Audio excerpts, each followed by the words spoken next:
દેશના આઝાદીમાં આપણું આટલું મોટું યોગદાન હતું. દેશ આઝાદ થયો, દેશમાં લોકશાહી આવી, લોકશાહીમાં દેશમાં બંધારણ બન્યું અને બંધારણની કલમમાં 444, 244, 13 કમાં આપણા વિસ્તારને 5મી અનુસૂચિ તરીકે જાહેર કરવામાં આવ્યો. એ જ પ્રકારે દેશના આસામ હોય, સિક્કિમ હોય, મિઝોરમ હોય, નાગાલેન્ડ હોય, મેઘાલય હોય, તમામ રાજ્યને અનુસૂચિ 6 અંતર્ગત સમાવેશ કરવામાં આવ્યો. ત્યારે અનુસૂચિ 6 ત્યાં લાગુ કરવામાં આવી અને ગુજરાતમાં આજ દિન સુધી અનુસૂચિ 5 લાગુ કરવામાં નથી આવી. અને આ સત્તામાં બેઠેલા લોકો અનુસૂચિ 5 લાગુ હોવા છતાં પોતાનો સત્તાનો દુરુપયોગ કરીને આદિવાસીઓની જમીનો છીનવી રહ્યા છે, આદિવાસીઓના ખનીજો છીનવી રહ્યા છે, કુદરતી સંપાદનો છીનવી રહ્યા છે. રોડના નામે, ડેમના નામે, આ વિસ્તારમાં કોરિડોરના નામે, જીએમડીસીના નામે, હાઇડ્રો પાવરના નામે, જીઆઈડીસીઓના નામે, સરકારી આવાસોના નામે, સ્ટેચ્યુના નામે આજે આદિવાસીઓને એમની જમીનો છીનવાઈ રહી છે. આજે આખા દેશમાં 80 લાખ આદિવાસીઓ વિસ્થાપિત થયા છે. એ આ સરકારો દ્વારા કરેલી દેન છે સાથીઓ. આજે ગુજરાતમાં, આજે દેશમાં 8% આદિવાસીઓ છે. 2011ની વસ્તી ગણતરી પ્રમાણે 11 કરોડથી પણ વધારે દેશમાં આદિવાસીઓ છે. આજે ગુજરાતમાં 15% આદિવાસીઓ છે. 1,25,00,000 આદિવાસીઓ ગુજરાતમાં છે. 29 જાતિઓ ગુજરાતમાં આદિવાસીઓની છે. આજે તમે મને બતાવો કયા ક્ષેત્રમાં આદિવાસીઓ 15% છે, બતાવો મને. તમે સચિવાલયમાં જશો, આદિવાસીઓનું લિસ્ટ તમે માંગજો.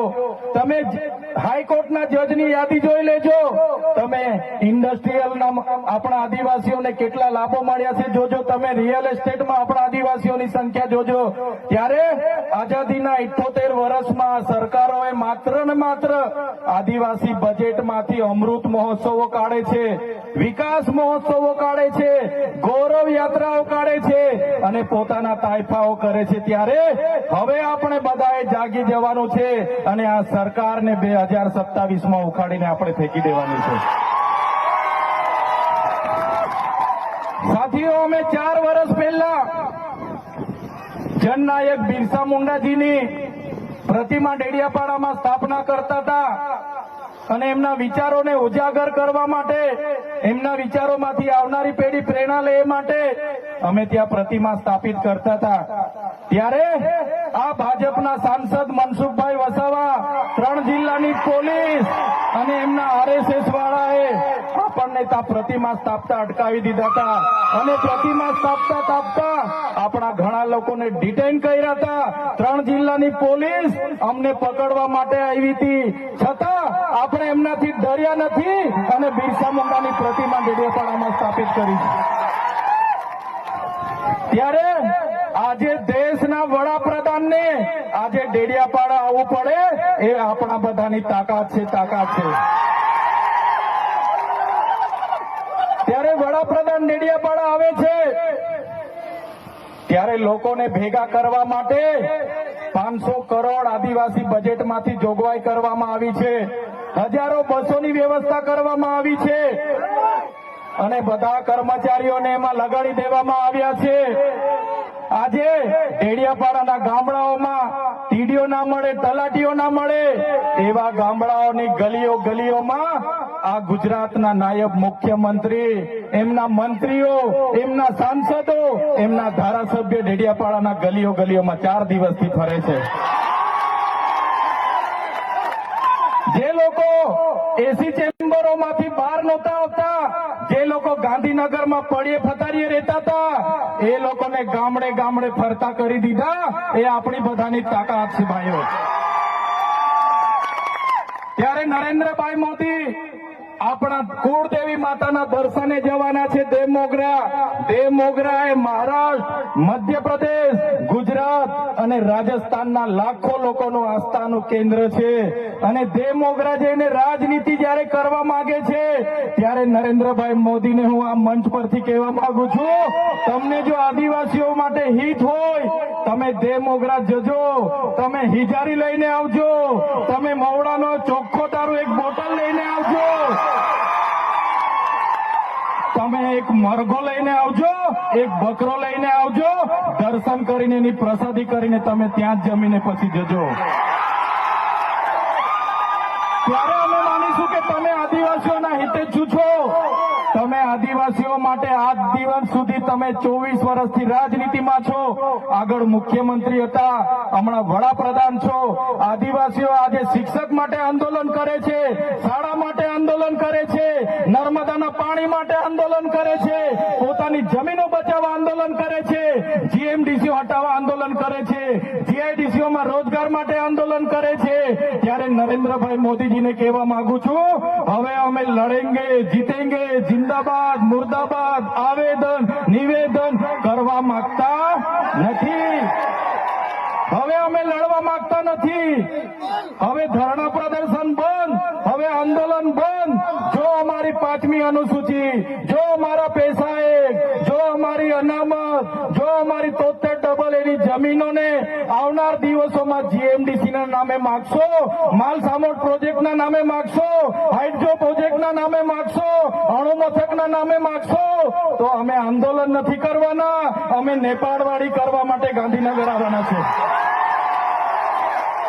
અમે નેપાળવાડી કરવા માટે ગાંધીનગર આવીશું. તે દિવસે તમારો ને અમારો સામનો થશે. તે દિવસે ખબર પડશે ઓરિજિનલ આદિવાસીઓ કોણ છે. ત્યારે કેટલાક મીડિયાવાળા મિત્રોએ મને પૂછ્યું, તમારા ડેડિયાપાડામાં નરેન્દ્રભાઈ મોદી આવે છે, તમારું બધું પૂરું થઈ જાય. ત્યારે મેં મીડિયાવાળાને મિત્રોને કીધું, નરેન્દ્રભાઈ મોદી આવીને જાય પછી એમના મિત્ર ડોનાલ્ડ ટ્રમ્પને પણ લઈ આવજો. અમારા લોકોને ક્યાંય ફેર પડવાનો નથી. હવે અમારા લોકો જાગી ગયા છે, અધિકારોની વાત કરીએ છીએ. સંવિધાન અધિકારો અમને આપો, સામાજિક અધિકારો આપો. અમને જે મળેલી અમારા અધિકારોની વાત અમે કરીએ છીએ ત્યારે અમને ખબર પડી ગઈ કે આદિવાસી સમાજ હવે જાગૃત થયો છે. ત્યારે બિરસા મુંડાના રથ જયારે લઈને ફર્યા, એમના મંત્રી તંત્રી મારું નામ લઈને મને ગાળ બોલે કે પેલો ચૈતર વસાવો અહીંયા આવે છે, આમ કરે છે, તેમ કરે છે, ફલાણું કરે છે, ઢીકણું કરે છે. એ મંત્રીઓને પણ કહેવા માંગુ છું, એ પ્રદેશ પ્રમુખને પણ કહેવા માંગુ છું, ચૈતર વસાવાને ગાળ બોલવાથી અમારા આદિવાસીઓનું ઉત્થાન નથી થવાનું. તમે આદિવાસીને ઉત્થાનની વાત કરો. મને ગાળ બોલવાથી અમારા લોકોનો જો વિકાસ થઈ જવાનો હોય તો હું દરરોજ તમારી ઓફિસે તમારી ગાળ ખાવા માટે પણ તૈયાર છું. સાથીઓ, અમે અનંતભાઈ સાથે વિધાનસભામાં લડીએ, રોડ પર લડીએ, સદન પર લડીએ અને આદિવાસીઓની ન્યાયની વાત કરીએ, અધિકારની વાત કરીએ. આ લોકોને ગમતું નથી. અનંતભાઈ પર અનેક કેસ થાય, મારા પર અનેક કેસ થાય, અમને જેલોમાં નાખવામાં આવે, પણ અમે આ સરકારની જેલોથી અમે ડરવાવાળા લોકો નથી, અમે લડવાવાળા લોકો છે. સાથીઓ, આ મંચ પરથી કહેવા માંગીએ છીએ, આ ચૈતર વસાવાના, અનંત વસાવાને જયારે સમાજની જરૂર પડશે, અમે આ ધડ ધરવા માટે પણ તમારી સાથે તૈયાર છે. આ ધડ ધરવા માટે પણ અમે સમાજ માટે તૈયાર છે. એક ગુજરાતના મુખ્યમંત્રી ભૂપેન્દ્રભાઈ પટેલ, એક ગુજરાતના ઉપમુખ્યમંત્રી હર્ષભાઈ સંઘવીની પોલીસમાં પાણી નથી કે આ ચૈતર વસાવાના આનંદ પટેલને હેરાન કરી શકે. ત્યારે સાથીઓ, જાગવાની જરૂર છે. આગળ ડોક્ટર સાહેબે કીધું, આપણી જે મૂળ સંસ્કૃતિ છે આપણે ભૂલી ચાલ્યા. આપણો નંદરિયો દેવ, આપણો ગામનો હિમારિયો દેવ, આપણો વાઘ દેવ, ગોવાળ દેવ, આપણો કાળિયો ભૂત, આપણે ધરતી માતાને પૂજનારા, આપણે નદી નાળાને પૂજનારા, આપણે ચંદ્ર અને સૂર્યને પૂજનારા, આપણે પ્રકૃતિના પૂજક તરીકે છે. ત્યારે જન્મ મરણની વિધિ, લગ્નની વિધિ આપણે ભૂલી ચાલ્યા છે. ત્યારે આજે આ લોકો આપણા પર જાતિનો દાખલો માંગે છે, પુરાવા માંગે છે. ભણેલા છોકરાઓને પૂછી લો. સાથીઓ, જે આપણી રીત પરંપરાઓ છે, આપણો જે પહેરવેશ છે, આપણા પૂર્વજો આઝાદી પહેલા ઓળખી કાઢતા હતા. ગોરા અંગ્રેજો આવ્યા, એમના પહેરવેશ, એમની બોલી પરથી આપણા પૂર્વજો જાણી ગયા કે આપણા દુશ્મન છે. આજે તો આપણે એ લોકોની સંસ્કૃતિ અપનાવતા થઈ ગયા, એ લોકોના પેન્ટ શર્ટ પહેરતા થઈ ગયા, એ લોકોના જીન ટી શર્ટ પહેરતા થઈ ગયા, એ લોકોના બૂટ સૂટ આપણે પહેરતા થઈ ગયા. આપણી બહેનો પણ આજે પંજાબી પહેરતી થઈ ગઈ, ડ્રેસ પહેરતા થઈ ગયા, ચણિયા ચોરી પહેરતી થઈ ગઈ, જીન્સ ટી શર્ટ પહેરતા થઈ ગયા, ત્યારે આવનારા દિવસોમાં આપણો દુશ્મન કોણ છે તે આપણને ખબર પડવાની નથી. ત્યારે આપણે મૌલિક નૈતિક મૂલ્યો આપણે જાળવવા પડશે. આપણી બોલી ભાષા આપણે સાચવવી પડશે. આપણો પહેરવેશ, આપણી સંસ્કૃતિ, આપણા વારસામાં મળેલી આપણી પરંપરાઓ, રીત રિવાજો આપણે સાચવવા પડશે. સાથીઓ, આપણા વિસ્તારમાં વૈશ્વિકરણના નામે જમીનો છીનવાય છે. ઔદ્યોગિકરણના નામે જીઆઈડીસી આવી, એમાં જમીનો છીનવાઈ ગઈ. અને તમે જોઈ લો, આજે ધર્માંતરણના નામે આદિવાસીઓને ભોળવામાં આવે છે. આજે શિક્ષણના નામે ધર્મના પ્રચારો થાય છે. ત્યારે મારા આદિવાસી સાથીઓને કહેવા માંગુ છું, જે દિવસે આપણે આજે આદિવાસી તરીકે મટી જઈશું તે દિવસે આપણું અનામત પણ આપણને મળવાનું નથી. તે દિવસે આપણે જમીનો પણ બચાવી નથી શકવાના. સંવિધાને આપેલી જળ, જંગલ, જમીન પરના અધિકારો પણ નથી બચાવી શકવાના.